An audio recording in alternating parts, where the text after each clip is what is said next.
Yeah, it's interesting because on one hand you had Chris Wood trimming their positions in private financials, while on the other CLSA is still maintaining that these are the lost heroes perhaps, and it's time that the forgotten heroes, as they have titled the report, and they're expecting the banks to make a comeback. Now they say that they believe that the Indian banks are well placed after a roller coaster decade.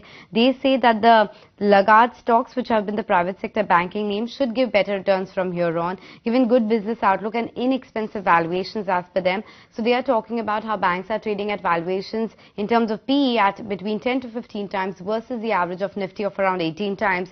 Yes, the short-term risk is the changes in the repo rate that might derail the NIM improvement story. But nonetheless, they do like the large private banking names, the likes of ICICI Bank as well as IndusInd Bank, which they have a preference for.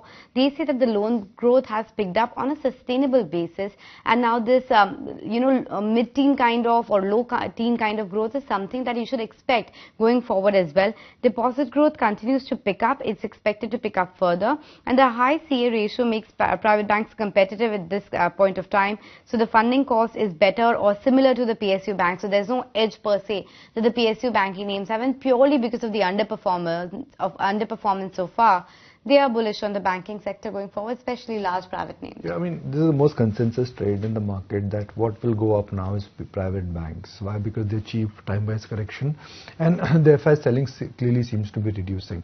I think you may not see like a real 50% kind of returns from here in next 1 year, but yeah, marked outperformance I think has gradually started. Let's actually look at State Bank of India in last 1 month and the BOB in last 1 month and compare that with HDFC Bank and ICICI Bank. I'm keeping Kotak out because of special situation stock. Last 1 month, SBI has given you 3% return. Bank of Baroda has given you 7% return. But HDFC Bank is giving you 10% return. So that outperformance, I think, has already started kicking in. The outperformance is not going to be like really stark, but the outperformance would be subtle. And it's only in a quarter or 2 quarters you would see the outperformance will gradually start expanding. Look at ICICI Bank also. I mean, it's done much better than HDFC Bank. In the last 1 month, SBI versus HDFC Bank or ICICI versus SBI. I mean, HDFC Bank has already started outperforming. So are we at that turn where shift 15-20% of your capital holdings back from PSU banks to private banks? I think it makes sense.